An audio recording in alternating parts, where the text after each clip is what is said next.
Yo les Corbac, bon j'avais dit que je faisais qu'une vidéo mais je suis resté un petit peu sur place, j'ai fumé une petite clope.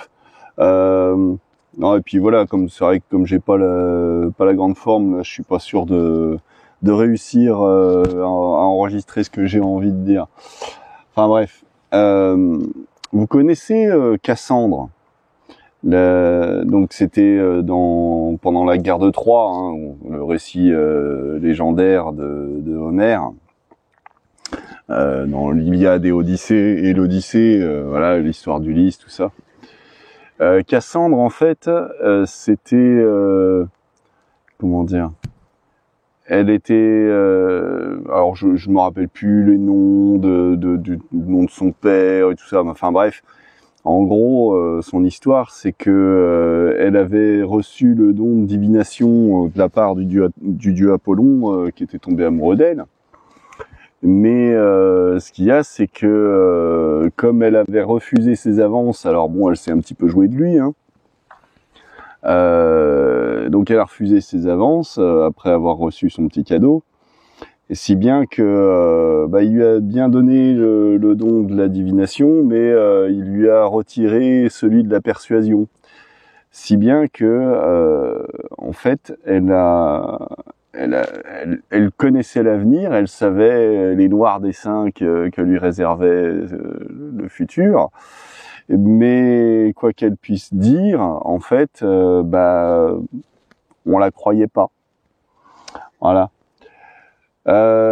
Si je parle de ça, c'est par rapport, vous savez, j'ai remarqué, il y en a de nombreux parmi vous qui, alors je sais pas à quel degré exactement, mais moi je vous ai déjà dit que pour moi Jésus c'était un des mecs les plus, je dirais pas cool, mais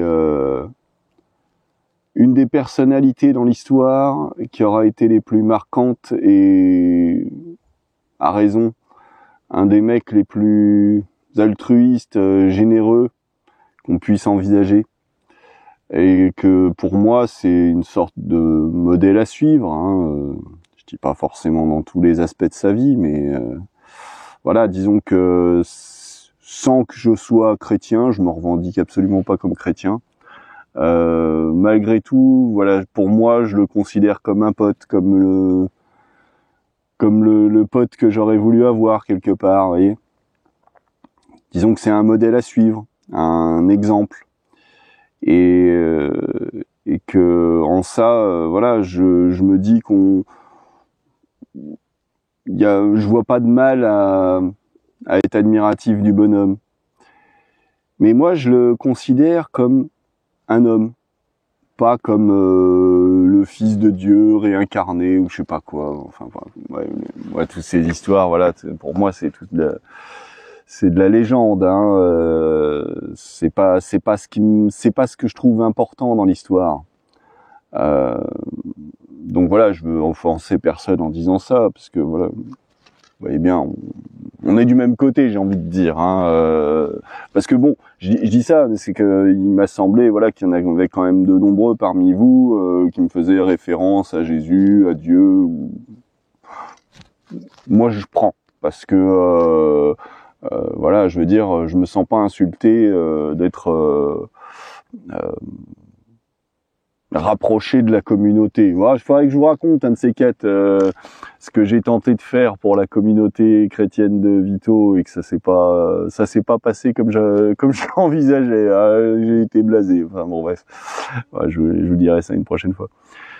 Non mais là tout de suite je voulais vraiment revenir sur ma vision de tout ça. Parce que moi j'en comprends ce que je pense de tout ça.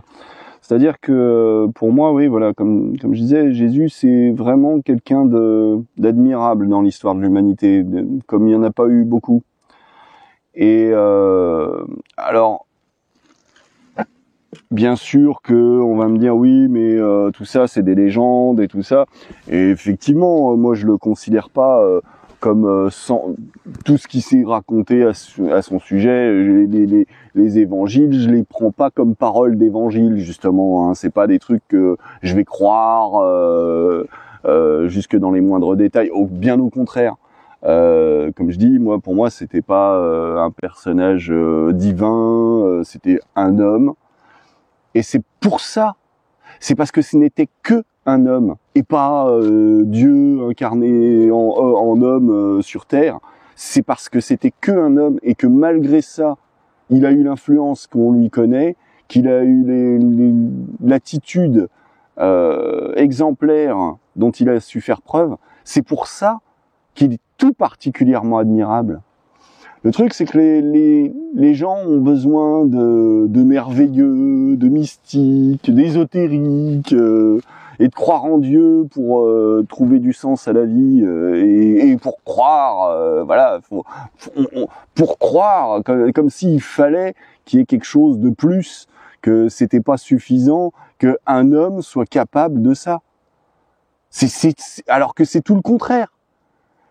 Si t'as les pouvoirs de Superman, bah c'est bien joli de dire que t'es un héros. Oui, c'est bon, t'es un héros, c'est super. Mais bon, quelque part, Batman, il est encore plus admirable parce que bon, lui, en dehors de sa fortune, hein, bien sûr. Mais je donne des exemples à la con, mais c'est pour dire, Batman, lui, il arrive à casser la gueule de Superman alors qu'il a pas de super pouvoir. C'est quand même un petit peu autre chose. Vous voyez ce que je veux dire? Dans un cas, c'est complètement, comment dire, triché, alors que dans l'autre, c'est ça qui fait que que c'est à ce point admirable. Regardez, on m'a parlé une fois dans les commentaires des miracles. Et alors bon, je vais pas rentrer dans les détails. Le vin qui se change en eau. Ça fait longtemps qu'il y a des scientifiques qu'on a trouvé une explication logique et rationnelle à cette histoire de vin qui se change en eau. C'est-à-dire que je rentre pas trop dans les détails, je vais en parler vite fait comme ça pour illustrer. Mais l'histoire du vin qui se change en eau, donc c'est les noces de Cana. Et pendant la noce, boum, il y a un moment, il y a plus à boire. Ah mince, parce qu'à l'époque on buvait du vin, on buvait pas de l'eau parce que on en buvait, mais disons que l'eau c'est pas toujours sécure. Donc on buvait du vin là, c'était quand même nettement moins dangereux, on va dire. Et sauf qu'il y avait plus de vin. Alors qu'est-ce qu'ils ont fait? Jésus aurait dit, mettez de l'eau dans les... Vous savez, ils gardaient pas ça dans des bouteilles comme nous aujourd'hui, hein. Ils avaient des amphores, quoi, en fait. Et donc, Jésus a dit, remplissez les amphores. Et vu que les amphores, il les réutilisait, il y avait du dépôt qui se faisait à l'intérieur. Vous savez, c'est comme quand vous avez une tasse, vous avez bu votre café, il en reste une petite goutte dans le fond, vous remettez de l'eau, ça a toujours un petit peu le goût de café. Voilà. Même un thermos, vous l'aurez vidé complètement, bien nettoyé et tout, vous remettez, vous faites du thé dedans, le thé il aura le goût de café un petit peu. Vous voyez. Bon bref. Et donc voilà, pour dire ça fait partie de ces nombreux miracles qui peuvent trouver une explication rationnelle. Mais surtout, il y a le plus grand miracle de la chrétienté, celui qui fait que tout l'édifice tient debout. Alors que, je vous dis, pour moi, c'est pas du tout ça ce qui compte. Mais bon, pour ceux qui ont besoin de croire dans le merveilleux et tout ça, le miracle, c'est la résurrection. Et de toute façon, c'est marqué sur tous les papiers de l'église, il est ressuscité, vraiment, hein, c'est the truc, attendez, il est revenu d'entre les morts. Moi, j'ai une explication alternative à vous proposer, et qui n'en retire rien au merveilleux de l'affaire, en fait. C'est ça le vrai miracle. Pour moi, il a rien de magique, mais symboliquement, il est magique. C'est un vrai miracle. Vous voyez? Je vous parlais de Cassandre au début. Quelque part, j'ai envie de comparer Jésus à Cassandre. Vous savez, il a été... parce que entre l'histoire telle qu'elle nous a été racontée et la façon dont se comportent les gens de manière générale, je crois qu'il y a une putain d'énorme marge, hein, en vrai. Parce que les gens... alors bien sûr qu'il y a des sectes, il y a des gourous très malins, très doués pour manipuler leur petit monde, hein, les Raël et compagnie, hein, il y en a toujours eu des comme ça. Hein. Mais ce que je vois moi dans l'histoire telle qu'elle est racontée, c'est qu'il y avait toujours, malgré le fait qu'il était capable de rassembler les foules autour de lui et d'avoir des discours très inspirants, il y avait toujours une part de suspicion. Et jusqu'au dernier moment, même parmi ses plus fidèles, il y avait toujours, malgré tous les messages qu'il avait pu transmettre, rien que l'histoire de, je crois que c'était Pierre Simon, je crois, qui était un peu le garde du corps, on va dire, qui au moment où le coq a chanté 3 fois et qu'on est venu chercher Jésus pour l'emmener à son procès, Pierre qui était qui connaissait toute la volonté pacifique de Jésus, Pierre a dégainé son épée. Et c'est là qu'il y a la fameuse phrase de Jésus qui lui dit « Celui qui vit par l'épée meurt par l'épée ».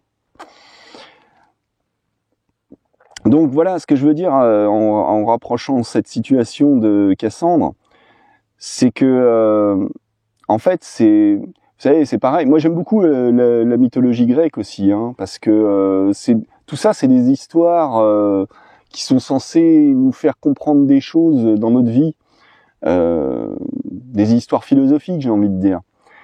Et là, en fait, l'histoire philosophique qui se cache derrière ça, je pense, selon mon point de vue, c'est le fait que bien que Jésus avait expliqué toute sa philosophie pacifiste, Pierre, alors que Jésus lui avait pourtant dit non les gars, on n'intervient pas, laissez, les choses doivent se passer de cette façon-là. Mais Pierre, il n'avait pas l'intention de se laisser faire, il n'avait pas l'intention de le laisser emmener. Alors que lui, il craignait rien, c'était même pas pour lui, c'était vraiment pour défendre son pote. Et donc, vous voyez, Jésus n'avait pas été cru malgré tout. Il y avait toujours une part de suspicion dans son public. Les gens le suivaient parce qu'ils le trouvaient inspirant, mais malgré tout, ils le croyaient pas à 100%. Vous voyez ? Et vous voyez, moi, cette histoire du miracle de la résurrection, la façon dont je l'interprète, dont je la comprends, et c'est pour ça que je trouve que c'est un vrai miracle, c'est qu'en fait, c'est une fois qu'il était trop tard, une fois que on pouvait plus avoir de nouvelles leçons philosophiques à tirer de lui, une fois qu'il était mort, il leur a fallu quelques jours pour s'en remettre à tous ses apôtres et tous ceux qui l'avaient suivi, qui l'avaient épaulé dans sa démarche. Il leur aura fallu quelques jours pour comprendre le vrai sens de son message.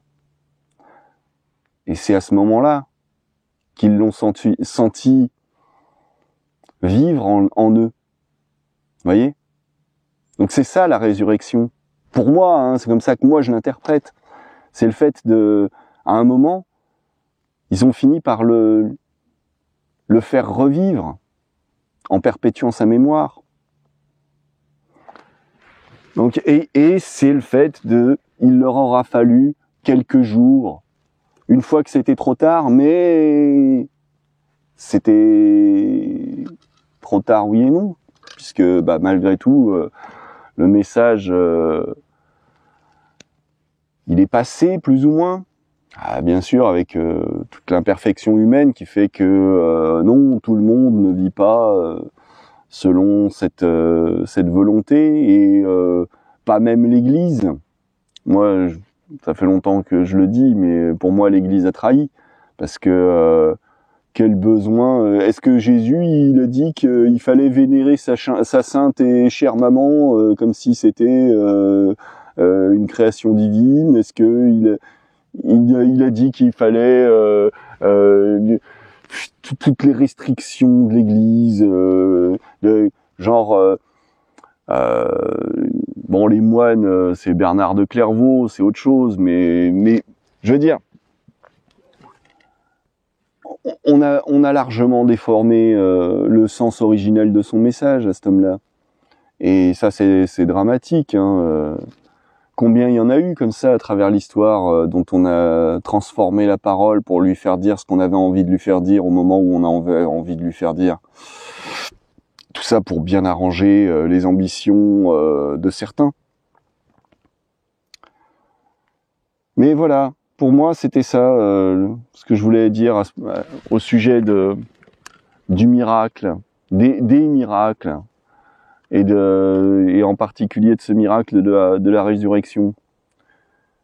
Moi, je pense que c'est quand ils se sont rendus compte que tout reposait maintenant sur eux, et que s'ils voulaient pas que ça se perde dans le courant de l'histoire, et ben ils avaient juste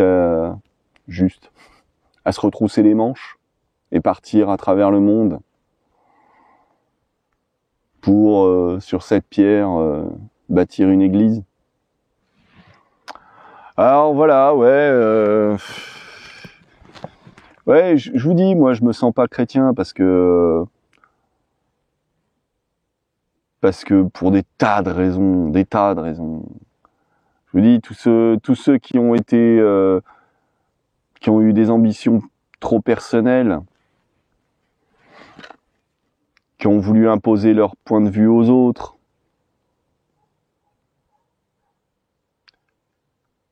c'est malsain tout ça. Et c'est dommage, ça partait d'un bon sentiment.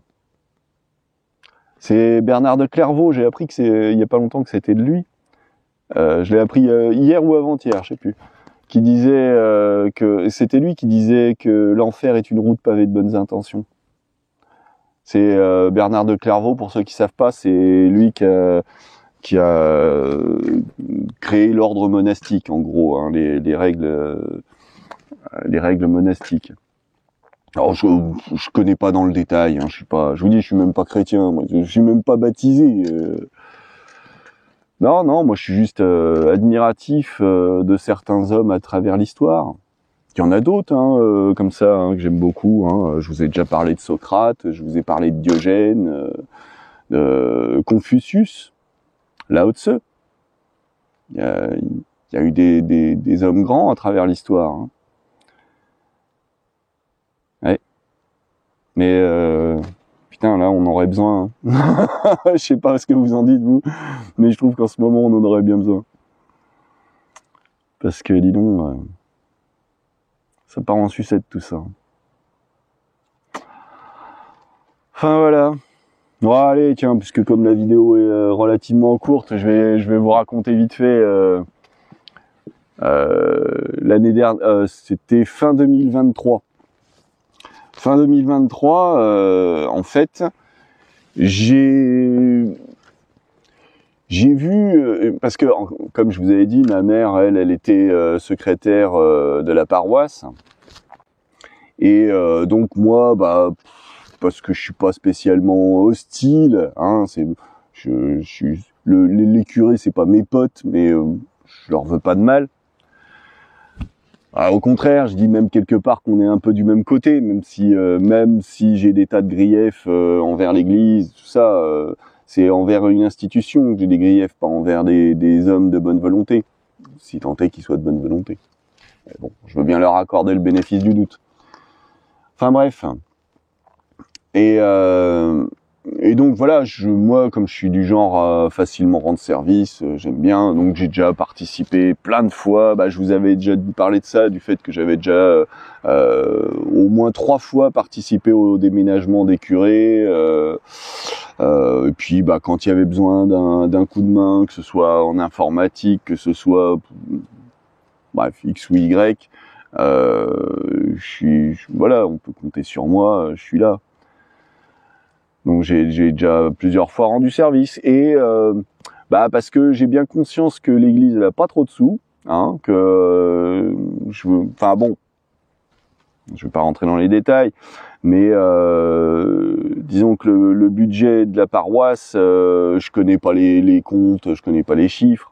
Mais moi, je voyais, en mettant mon nez dans les affaires, que ce soit la location d'un gros photocopieur énorme qui coûte une blinde, les cartouches une blinde, et un abonnement, et il y a des ramettes entières de papier pour imprimer tous les mois les bulletins paroissiaux, plus un site internet, tout ça. Bon, moi, quand il y a eu le précédent curé qui a cassé sa pipe et que il avait fait des conneries parce qu'il avait repris une location pour une deuxième box internet parce que la première, je sais pas ce qu'il avait fait avec, mais ça fonctionnait plus. Bref.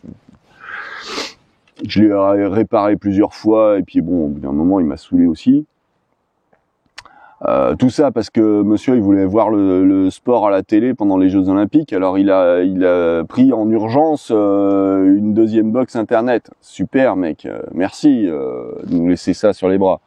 Enfin bon, bref, un homme comme les autres, hein. Oui, et puis qui aimait bien foutre la main au cul des femmes de ménage, hein. C'est pour ça qu'elle voulait plus venir. Voilà. Un homme comme les autres. Et à l'africaine, hein. Oui, à l'africaine. Bon, j'ai rien contre les Africains, en vrai. C'est juste que là, franchement, là, sur ce coup-là, bien l'image que tu donnes de ta profession, ta sainte profession, gars. Non, on dit pas du mal des morts. Hein. Bon, bref. Comme dirait Brassens, les morts sont tous de braves types. Enfin, et donc ouais, fin 2023, moi, à vouloir bien faire, je voyais le pognon gaspillé, je vous dis, entre le site internet, les ramettes de papier, les cartouches d'encre, une location d'une imprimante, bref. Je me dis, il y a peut-être moyen de faire quelque chose pour économiser.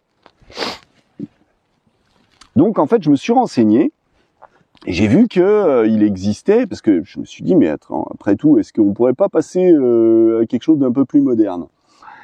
Et je suis allé jeter un coup d'œil sur la boutique Google, là, le Play Store, voir s'il existait des applications voilà, pour passer en numérique, quoi, pour que les gens, tout le monde a un smartphone aujourd'hui, à part quelques vieilles au milieu de la campagne. Je me disais, même s'il faut imprimer une centaine de papiers tous les mois, qu'on distribue aux quelques petits vieux qui veulent leur papier, si on peut s'économiser 4000 copies, je sais pas combien, enfin bref, je sais plus les chiffres, c'est toujours ça de prix. Hein. Et puis si on peut passer d'une grosse photocopieuse énorme à juste un petit truc de bureau normal, c'est pas plus mal hein, aussi. Bon bref. Donc voilà, et puis le site internet qui était jamais mis à jour, que personne consulte ou presque, et que ça fait du boulot à faire en plusieurs exemplaires. Je me suis dit, si on peut avoir une application sur le téléphone qui va remplacer un petit peu tout ça, écoutez, ça serait peut-être pas plus mal. Donc je me suis renseigné. Puis j'ai vu un mec dans le nord, du côté de Lille, qui a fait son appli comme ça, ouais. Une fortune! Scandaleux. Parce que, en fait, c'était, je sais plus combien il disait par mois, alors soi-disant qu'il se fait pas de pognon dessus. Hein. Ouais. J'y crois très fort. je sais plus combien ça représentait par mois, mais en gros, si t'imagines que c'est ce montant-là multiplié par le nombre de paroisses de France, le gars, il est millionnaire en un an. Tu vois ce que je veux dire?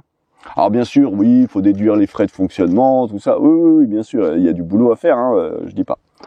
Mais enfin bon, l'appli, elle était toute pétée, elle servait à rien ou presque. C'était, il y avait pas grand-chose dessus.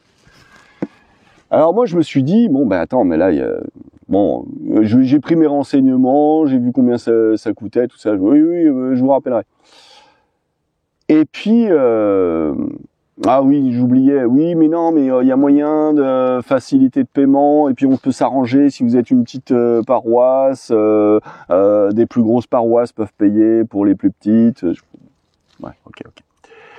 Moi, j'ai connu des gens il y a quelques années de ça qui avaient monté une appli pour rigoler. C'était un truc, je sais pas comment dire, une espèce de parodie en fait. Hein, je vais pas donner le nom, je vais pas leur faire de la pub. Je leur aurais bien fait de la pub, mais j'ai pas tellement envie dans la mesure où, comme je disais, ça fait partie de cette bande de trolls dont je me suis séparé assez rapidement parce que ils étaient un petit peu trop dans le foutage de gueule des autres et mauvaise ambiance, j'aime pas bien. Enfin bref. Donc je savais que, qu'il y avait moyen de faire ça gratos, parce que ça c'était pas une appli qui leur rapportait du pognon, et j'imagine pas qu'ils allaient casquer tous les mois pour créer une appli. Hein. Donc alors, je me suis dit, bon, je suis pas plus con qu'un autre, je vais essayer de voir comment ça se passe. Alors bien sûr qu'il y a, si j'avais été codeur et que j'avais eu mes serveurs à moi, j'aurais pu héberger moi-même une appli que j'aurais codée à 100%, machin. Bon, moi je suis pas codeur et j'ai pas de serveur à moi. Alors, je me suis dit, bah, il y a peut-être d'autres solutions. Et en farfouillant, j'ai vu qu'il existait des solutions toutes faites, on va dire. Bon, toutes faites, il faut faire le boulot quand même. Hein. Disons que c'est ce qu'on appelle du no-code. C'est-à-dire, à partir d'outils, d'éléments, d'outils, on peut, créer une appli. Et en fait, d'ailleurs, depuis, si j'avais su ça à ce moment-là, je serais passé par Odoo qui m'a servi pour faire mon site internet parce que c'est bien plus pratique. En fait, il y a moyen de faire un vrai site et une vraie appli en un truc. Alors bon, je savais pas, et en plus gratuitement. Là, ça, si j'avais su, bordel, je serais passé par là, je me serais pas fait chier. Ça aurait été nettement plus simple. Mais bon, l'idée, en fait, c'était, je voulais remplacer le journal, enfin le bulletin paroissial, mais en fait, j'avais cette idée derrière la tête d'en faire quelque chose de bien plus que ça. Mais je veux dire vraiment bien plus que ça. J'ai commencé à faire donc non seulement moi j'avais appelé ça l'église au milieu du village. Donc et en fait je l'ai entièrement réalisé cette appli. Bon sauf que elle est pas distribuée parce que bon bah voilà j'allais pas casquer pour leurs beaux yeux et puis enfin bref. Donc en fait l'appli en question, non seulement elle devait faire le bulletin paroissial, mais parce que en fait une paroisse c'est pas juste un village, c'est là nous c'est une vingtaine de villages autour quoi. Ça fait enfin je sais plus combien exactement, mais voilà ça fait un territoire assez étendu en fait. Et il y a un curé pour tout ce monde-là.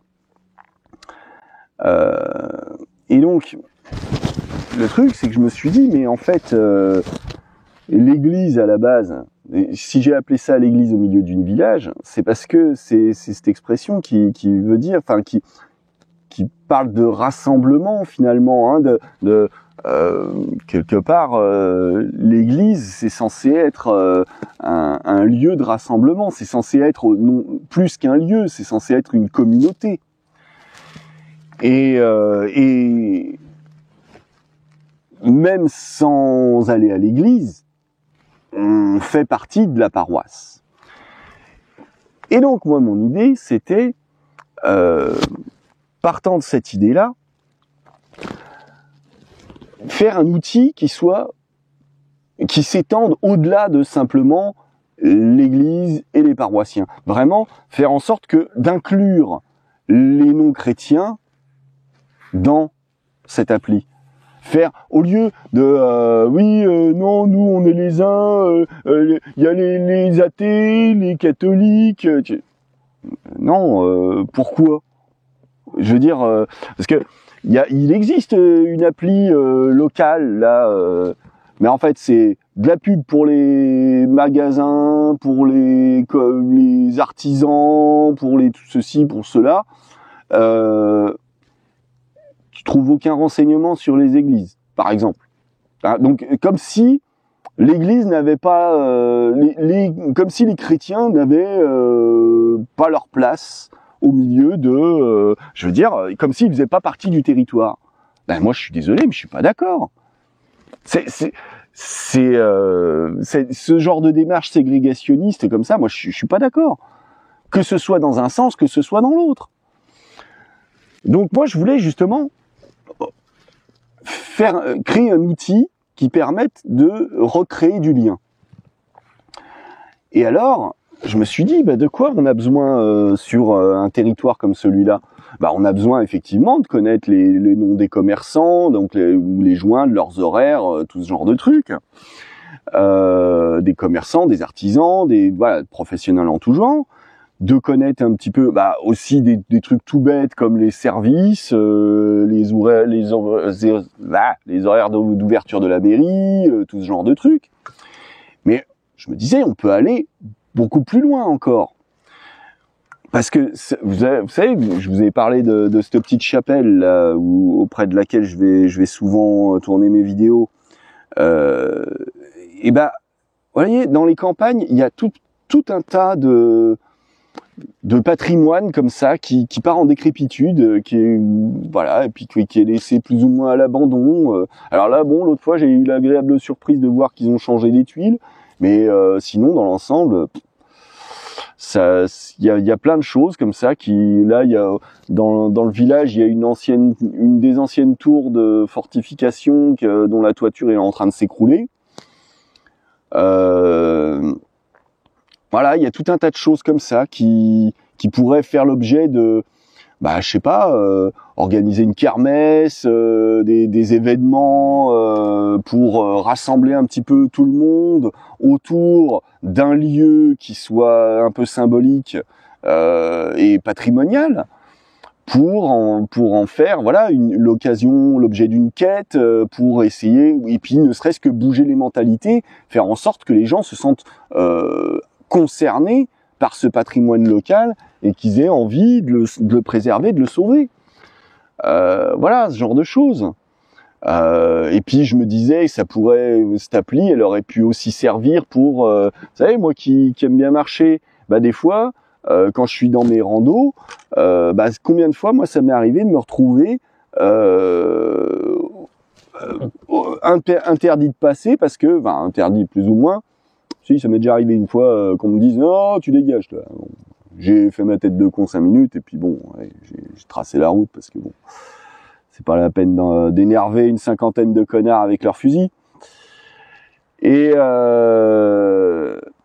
bref, donc je me suis dit, ça c'est pareil, ça pourrait faire l'objet vu qu'il y avait les outils cartes, je pouvais inclure donc non seulement les lieux sur la carte, mais je pouvais aussi inclure les endroits de chasse et puis mettre les horaires dans l'agenda, faire un vrai outil plus que municipal mais paroissial pour dire la commune mais en plus grand quoi, parce que je veux dire, même si on faisait une appli pour Vito, ça concernerait que Vito, mais tous les petits villages autour, ils sont quelque part des habitants de Vito aussi. Ils vont pas avoir leur petite appli pour leur petit village à la con où il y a 200 habitants. Je veux dire, on fait partie d'un territoire. Donc moi, c'est ça ce que je voyais, c'était créer un outil qui, puisque c'est pour ça que je parle de paroisse, c'est parce que si on réfléchit à l'échelle nationale, une paroisse, c'est autant de gens qu'un seul curé peut en avoir à sa charge, entre guillemets. Et ben justement, ça fait des petits découpages de territoire à échelle humaine. Et qui sont à peu près tous de la même taille. Et donc je me disais justement, c'est peut-être plus facile d'exporter cet outil-là. Et puis si en plus, je veux dire, si en plus il est inclusif, qu'il inclut tout le monde dans la communauté, hein, inclusif dans ce sens-là, hein, au lieu de faire ces petits clans entre ceux qui sont pour, ceux qui sont contre, non, là, c'est tout le monde. Tu veux faire ta tête de con, tu veux pas t'en servir, tu t'en sers pas, battage. Mais sache que tu as un outil qui peut concerner tes usages de la commune aussi. Et puis, oui, pourquoi ne pas inclure les chrétiens dedans, quoi. Merde, arrêtez avec vos divisions à longueur de temps, quoi. Donc voilà, j'avais créé mon outil. Alors j'ai même créé un serveur, c'est sur Discord, exprès pour parce que en fait le truc c'est que j'ai été obligé un petit peu de louvoyer. En fait, je savais même pas vraiment parce que c'est pas clair les informations sur ce genre de produit. Je parle du vendeur de l'appli en gros. Si bien que je savais pas trop ce qui devenait payant ou ce qui pouvait rester gratuit, si ça pouvait rester gratuit. En fait, j'avais cru comprendre que si on voulait avoir un fichier avec moi je donne mon nom, mon mot de passe et boum, je peux me connecter et l'appli sait que c'est moi et voilà. Un petit peu comme beaucoup d'applis en fait le font, hein, comme celle de ta banque, comme celle de voilà. Ça c'est ultra cher, mais genre méga cher quoi, vraiment, mais sa mère. Par contre, en version non enregistrée, c'était gratuit, si j'ai bien compris. Hein.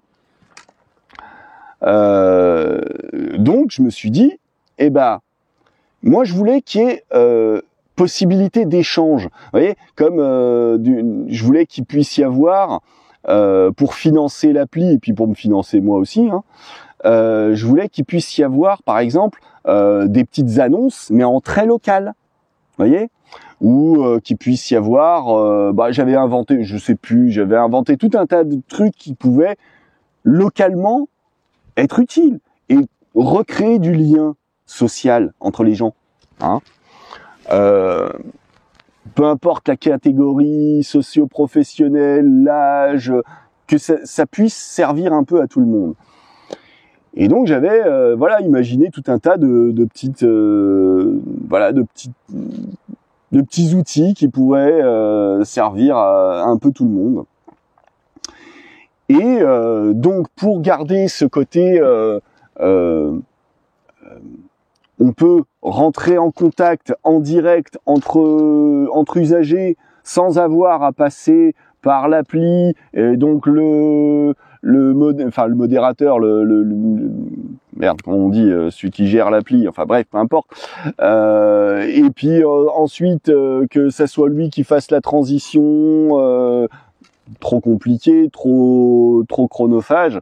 Je me disais non. Que y ait, par exemple, si tu veux poser une annonce, tu passes par moi pour moi, je te fais payer pour une annonce, ce qui est normal quand même, c'est un service, ou ce genre de truc, ok. Mais ensuite, tout ce qui est lien social, ça peut se passer en direct entre les gens directement par l'intermédiaire d'un serveur Discord qui est gratuit lui aussi. Vous voyez ? Donc je voulais faire en sorte que ce soit quasiment gratuit tout ça. Et donc voilà, j'ai bossé 3 mois dessus, entre le temps d'apprendre à m'en servir, puis commencer à remplir un petit peu tout, créer le truc hein, de zéro. Hein. Ça m'a pris 3 mois en gros. Hein. Et donc j'avais pondu mon truc et je présente ça au curé. Alors j'en avais déjà parlé avant pour savoir quand même ce qu'il en pensait. Il était à fond dedans. Il me dit vas-y, je suis super content et tout. Donc c'est le nouveau curé là qui est arrivé. Donc j'en ai parlé. Il était super content. Donc je fais mon truc, je finis. Et puis je lui dis ok, c'est bon, c'est prêt à être présenté. Alors c'est pas finalisé, il y a des tas de trucs à revoir, il y a des tas de trucs à compléter, mais bon, le taf est fait. En gros, c'est fait. Et donc il m'emmène un matin, on va à Précy et pour discuter parce que c'est deux paroisses en fait. Il y a la paroisse de Vito et la paroisse de Précy. C'est parce que à Précy c'était tellement des casse-couilles qu'ils ont fait virer leur curé, si bien qu'ils ont plus de curé. Voilà. Donc du coup le curé se retrouve avec double charge maintenant. Bon, moi ça me concerne pas, ils se démerdent les gens. Et en fait, le truc, c'est que donc je suis allé présenter mon appli. Alors il y avait parce qu'en fait c'était un conseil. Alors je sais pas si c'est le conseil paroissial.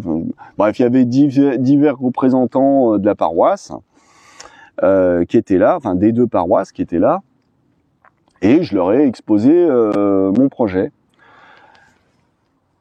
Et alors ça j'ai pas aimé en fait. Il y a une bonne femme qui était là, qui me dit mais ça va coûter combien ça encore? Déjà ça m'avait plu ça. Je lui dis écoutez comme je disais, j'ai vu ce que coûtaient d'autres applis.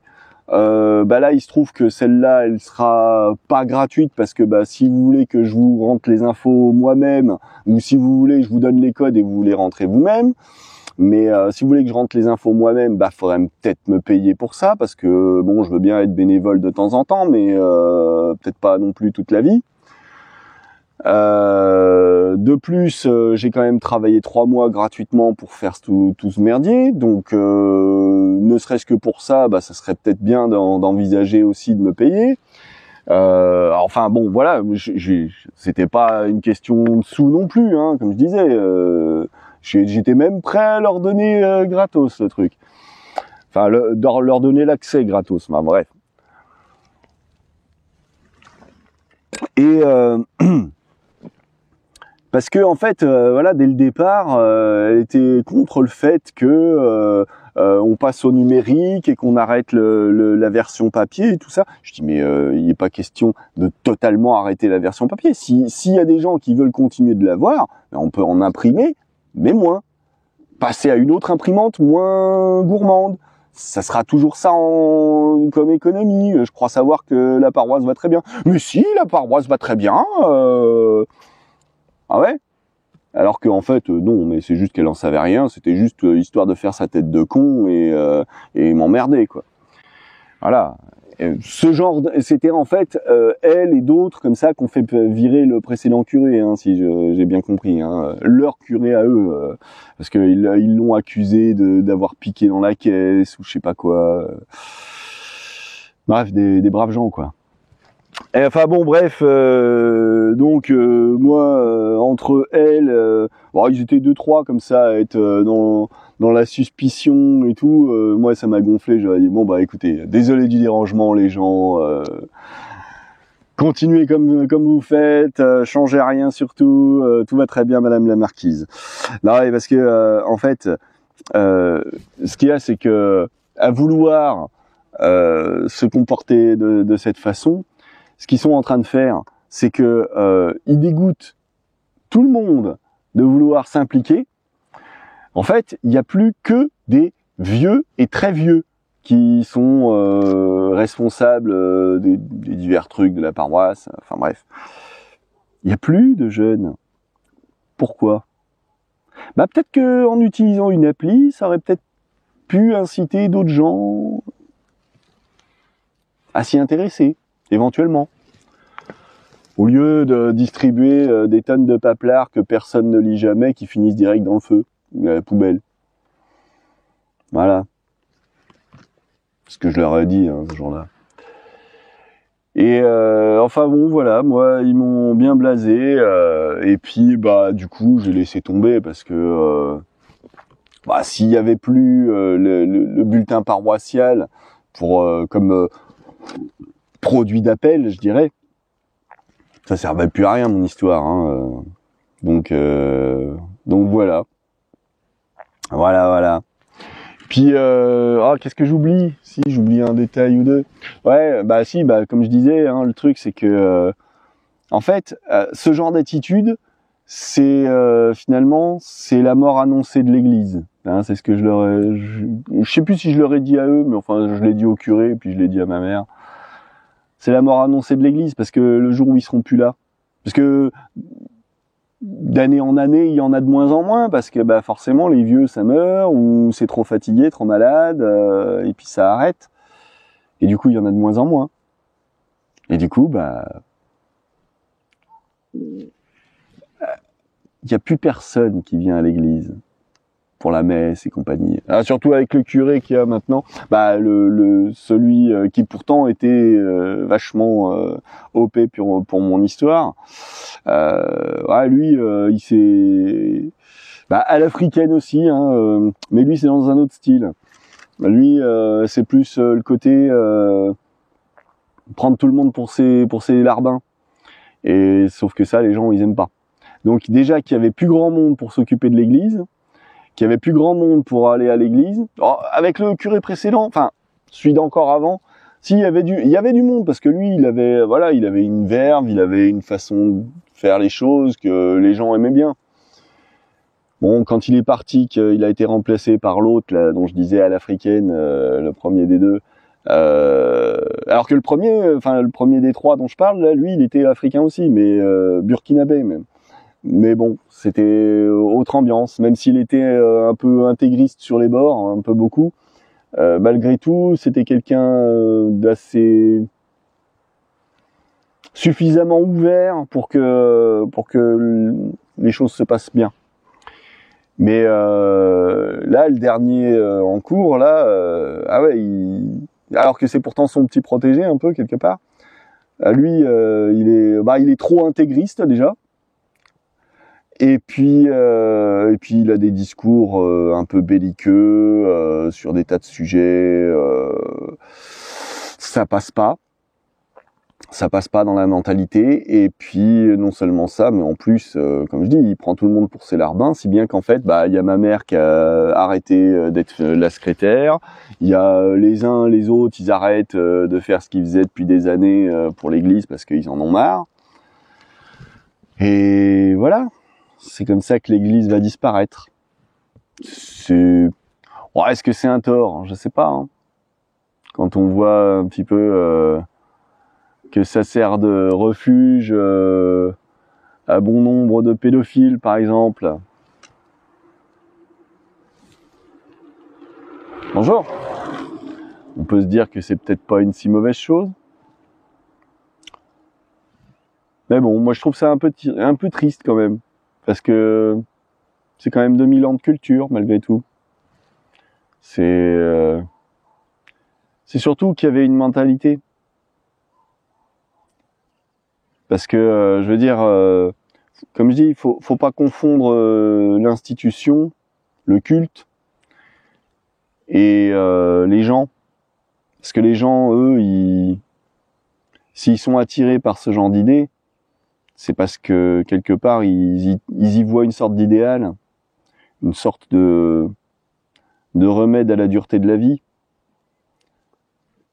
un symbole d'espoir, j'ai envie de dire. Et priver les gens de ça, je trouve ça dangereux. Parce que il peut y avoir des athées qui sont moraux et tout ça, oui, tout comme il y a des chrétiens qui sont complètement immoraux. Mais je suis pas sûr que la morale humaine s'en trouve mieux de se passer de tout ça. Je vous dis, pour moi Jésus c'était un mec cool. c'est son souvenir que j'aimerais perpétrer. Voilà, ce que j'avais à dire sur ce sujet.